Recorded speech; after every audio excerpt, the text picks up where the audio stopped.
Assalamualaikum warahmatullahi wabarakatuh. Kami dari kelompok 4 akan mempresentasikan materi tentang komputer dan Microsoft Office. Dengan saya, Azrina Putri Kinanti. Saya Bagas Prasetyo. Saya Kadea Salsabila Anwar. Saya Kansaliyah Khairunisa. Dan untuk materi pertama akan dipaparkan oleh rekan saya.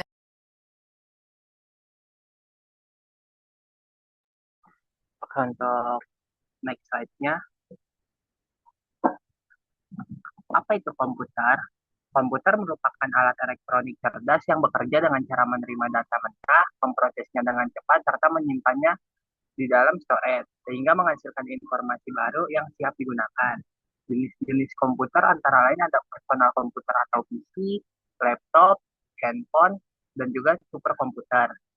Lalu next slide.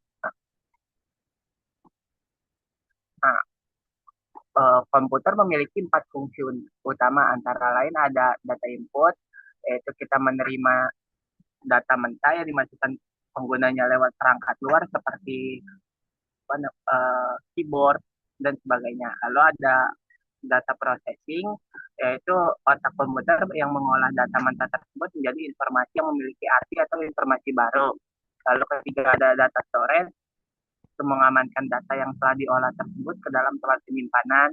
Dan terakhir ada data output, yaitu menampilkan atau menyajikan hasil olah data tersebut ke pengguna. Next slide. Nah, komputer juga memiliki tiga komponen utama, antara lain adalah hardware, yaitu semua bagian fisik komputer yang dapat dilihat dan dapat disentuh. Contohnya seperti keyboard, mouse, apa namanya, layar, dan sebagainya. Lalu ada software, program, aplikasi atau sistem digital yang tidak berwujud fisik, berfungsi untuk menjalankan perintah pengguna, contohnya seperti Windows, Microsoft Office, dan Google Chrome. Lalu ada brainware, yaitu penggunanya atau operatornya. Lalu next slide.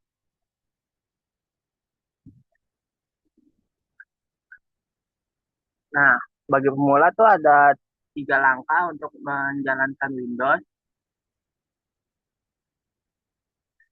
Dasar-dasar penggunanya antara lain adalah menyalakan atau booting, yaitu kita memastikan kabel-kabelnya tercolok, lalu kita menekan tombol power pada bagian CPU, lalu ada navigasi dasar di mana kita menginput data biasanya menggunakan keyboard atau kita mengarahkan kursor menggunakan mouse. Dan terakhir ada shutdown, ya, proses mematikan komputer, biasanya kita klik di start, lalu power, dan shutdown. Selanjutnya akan disampaikan oleh rekan saya.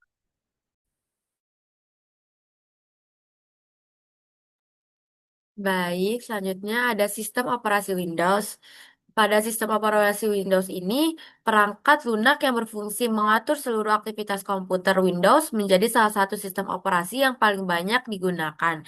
Karena tampilannya yang mudah dipahami, fungsi utama Windows ada menghubungkan pengguna dengan perangkat keras komputer, menjalankan aplikasi dan program, serta mengelola file dan folder. Dengan adanya Windows ini, pengguna komputer menjadi lebih praktis untuk kebutuhan belajar maupun bekerja.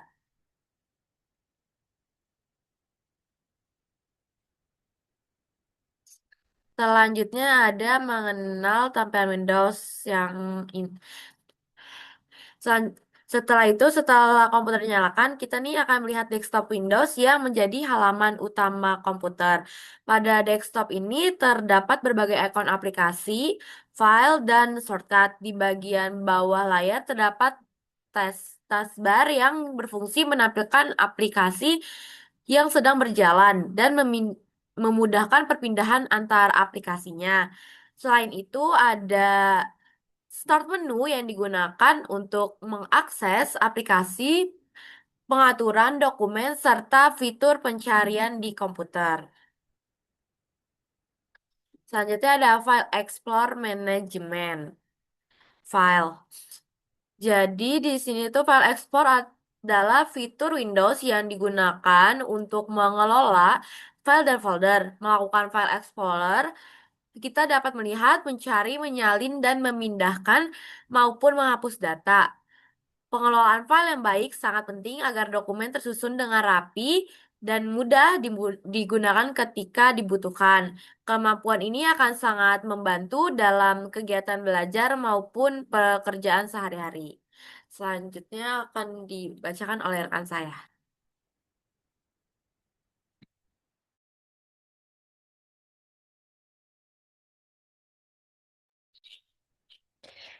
Selanjutnya kita akan membahas Microsoft Office.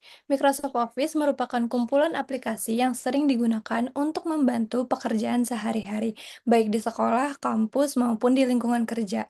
Pada slide ini terdapat 3 aplikasi utama yang paling populer, yaitu Microsoft Word, Microsoft Excel, dan Microsoft PowerPoint. Masing-masing aplikasi memiliki fungsi yang berbeda.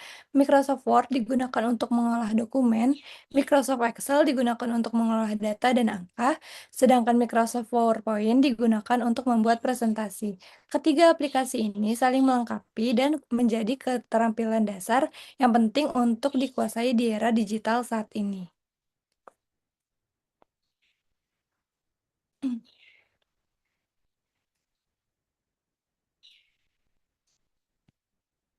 Selanjutnya, apa itu Microsoft Office? Microsoft Office adalah paket aplikasi perkantoran yang dikembangkan oleh Microsoft untuk membantu pengguna dalam mengolah dokumen, data, dan presentasi.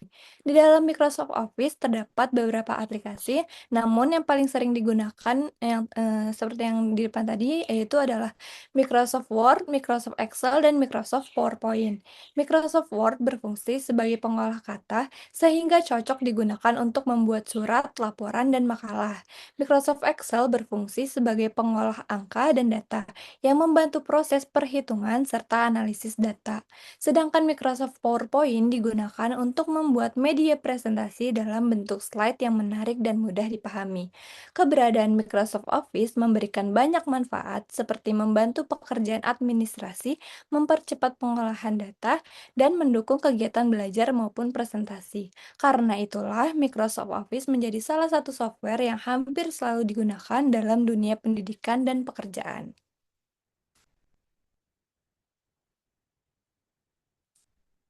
Selanjutnya, Microsoft Word. Microsoft Word adalah aplikasi pengolah kata yang digunakan untuk membuat, mengedit, menyimpan, dan mencetak dokumen. Aplikasi ini sangat membantu dalam berbagai kegiatan yang berhubungan dengan penulisan dokumen. Beberapa contoh penggunaannya adalah membuat surat resmi, membuat laporan kegiatan, menyusun makalah, hingga membuat proposal. Microsoft Word juga menyediakan berbagai fitur yang memudahkan pengguna dalam mengatur tampilan dokumen agar terlihat rapi dan profesional. Fitur dasar yang tersedia antara lain menu dan toolbar untuk mengakses berbagai perintah, mengatur font dan paragraf untuk mengatur tampilan teks, penyisipan gambar dan tabel untuk memperjelas isi dokumen, serta fitur penyimpanan dan pencetakan dokumen. Dengan adanya fitur-fitur tersebut, proses pembuatan dokumen menjadi lebih mudah dan efisien.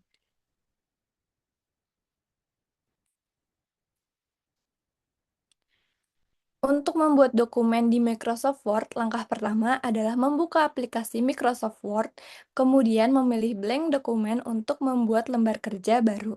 Setelah itu, pengguna dapat mulai mengetik isi dokumen sesuai kebutuhan. Agar dokumen tidak hilang, file perlu disimpan secara berkala menggunakan tombol Ctrl+S. Selain membuat dokumen, kita juga perlu mengetahui cara mengatur dokumen agar hasilnya lebih nyaman dibaca. Misalnya dengan mengubah jenis dan ukuran huruf sesuai kebutuhan, mengatur paragraf dan spasi agar susunan teks lebih rapi, serta menambahkan gambar jika diperlukan untuk memperjelas informasi. Selain itu, Microsoft Word juga memungkinkan pengguna membuat tabel sehingga data dapat disajikan dengan lebih terstruktur.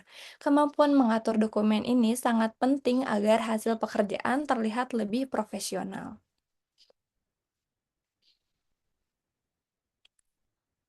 Selanjutnya adalah Microsoft Excel. Microsoft Excel merupakan aplikasi yang digunakan untuk mengolah angka, melakukan perhitungan, dan menganalisis data.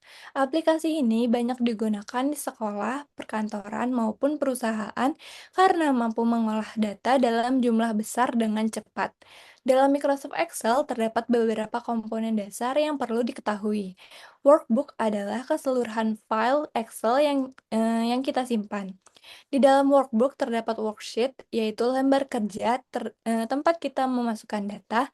Kemudian terdapat row atau baris yang ditandai dengan angka, serta kolom atau kolom yang ditandai dengan huruf.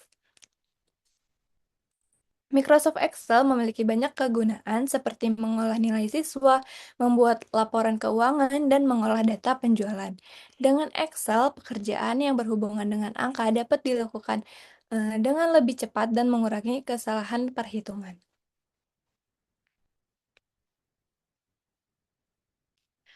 Salah satu keunggulan Microsoft Excel adalah kemampuannya menggunakan rumus untuk mengolah data secara otomatis. Beberapa rumus dasar yang digunakan antara lain sum untuk menjumlahkan data, average untuk menghitung nilai rata-rata, max untuk mencari nilai terbesar, min untuk mencari nilai terkecil, dan count untuk menghitung jumlah data yang tersedia.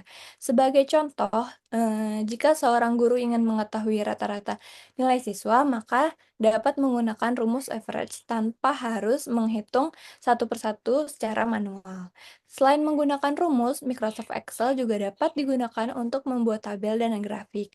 Grafik sangat bermanfaat karena menampilkan data untuk bentuk visual sehingga lebih mudah dipahami dan dianalisis. Oleh karena itu, Microsoft Excel menjadi salah satu aplikasi yang sangat penting dalam pengolahan data.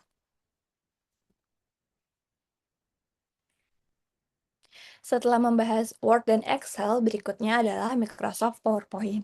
Microsoft PowerPoint menggunakan aplikasi yang digunakan untuk membuat dan menampilkan presentasi dalam bentuk slide. Aplikasi ini sering digunakan dalam kegiatan pembelajaran, presentasi tugas, rapat, seminar, maupun presentasi bisnis. PowerPoint memiliki beberapa fitur utama yang membantu pengguna membuat presentasi yang menarik. Pengguna dapat membuat slide, menambahkan teks, gambar, maupun video sebagai pendukung materi. Selain itu, tersedia berbagai tema dan desain yang dapat digunakan agar tampilan presentasi lebih profesional eh, terlihat lebih profesional. PowerPoint juga menyediakan fitur animasi dan transisi yang membuat perpindahan slide menjadi lebih menarik dan tidak membosankan bagi audiens.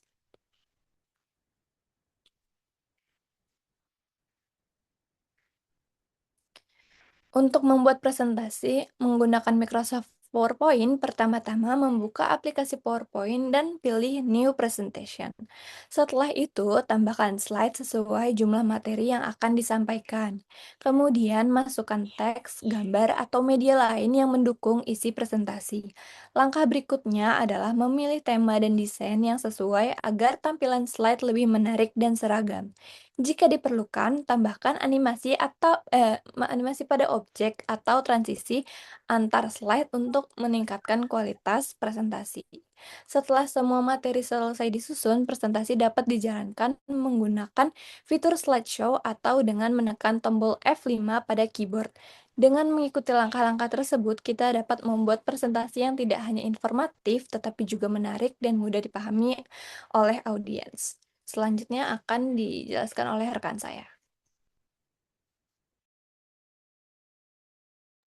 Baik, selanjutnya ada internet dan browser. Internet merupakan jaringan komputer global yang menghubungkan jutaan perangkat di seluruh dunia. Dengan internet, kita dapat mencari informasi, berkomunikasi, belajar, dan bekerja secara online. Untuk mengakses internet, kita memerlukan aplikasi yang disebut browser. Contoh browser yang sering digunakan adalah Google Chrome, Mozilla Firefox, Microsoft Edge, dan Safari.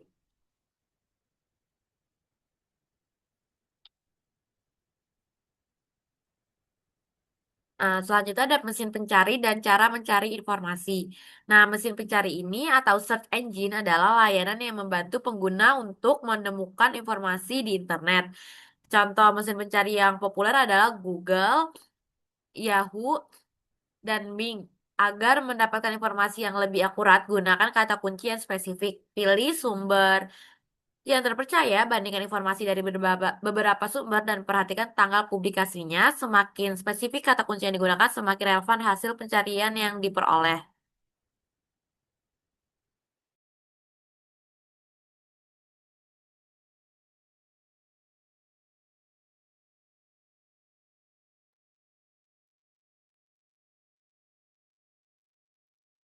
Oke, selanjutnya ada email dan atau elektronik mail. Email atau elektronik mail merupakan sarana komunikasi melalui internet yang digunakan untuk mengirim dari dan menerima pesan. Saat ini, email sangat penting untuk kebutuhan pendidikan maupun pekerjaan. Untuk menggunakan email, kita perlu membuat akunnya terlebih dahulu, kemudian melakukan login, menulis pesan, mengirim email, serta menerima dan membalas pesan yang masuk. Selanjutnya ada etika penggunaan internet. Dalam menggunakan internet, kita harus bersikap bijak dan bertanggung jawab. Kita perlu menghormati privasi orang lain dan tidak menyebarkan informasi yang belum jelas kebenarannya juga atau hoax. Dengan menerapkan etika digital yang baik, kita dapat menciptakan lingkungan internet yang aman, nyaman, dan bermanfaat bagi semua pengguna. Selanjutnya ada dampak negatif dari penggunaan internet. Meskipun internet memiliki banyak manfaat, penggunaannya juga dapat menimbulkan dampak negatif apabila tidak digunakan dengan bijak. Beberapa dampak negatif yang perlu diwaspadai adalah kecanduan internet atau adiktif, penyebaran informasi palsu atau hoax, serta cyberbullying atau perundungan di dunia maya. Oleh karena itu, kita harus menggunakan internet secara cerdas dan bertanggung jawab agar manfaatnya lebih besar daripada resikonya. Selanjutnya akan dijelaskan oleh rekan saya. Baik, selanjutnya ada keamanan digital dasar. Apa sih keamanan digital dasar itu? Jadi, keamanan digital adalah usaha untuk melindungi perangkat, data, dan akun dari akses yang tidak sah, pencurian, maupun kerusakan. Nah, mengapa penting? Yang pertama, untuk melindungi data pribadi. Yang kedua, mencegah pencurian akun. Yang ketiga, menghindari virus komputer. Dan yang keempat, menjaga privasi pengguna. Selanjutnya,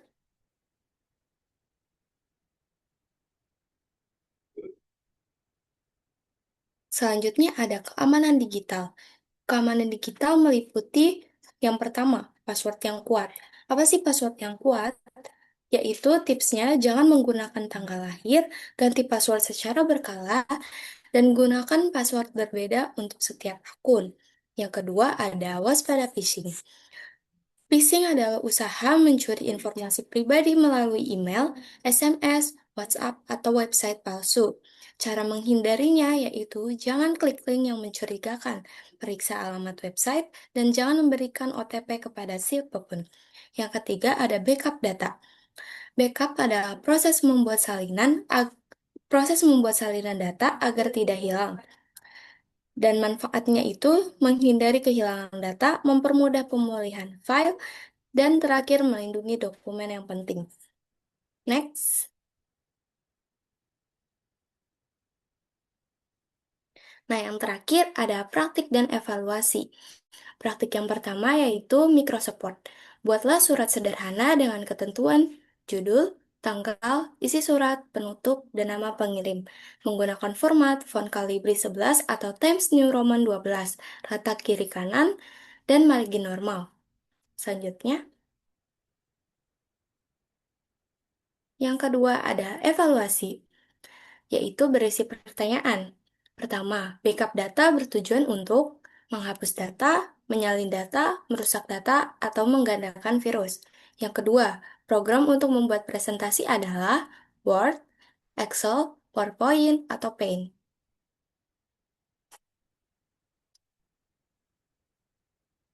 Kesimpulannya, jaringan komputer dan internet sangat penting dalam kehidupan kita. Gunakanlah dengan bijak dan bertanggung jawab. Teruslah belajar dan mengembangkan pengetahuan tentang teknologi.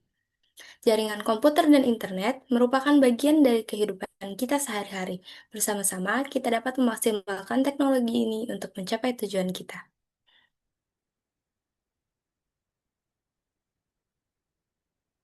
Baik, sekian dari kelompok 4.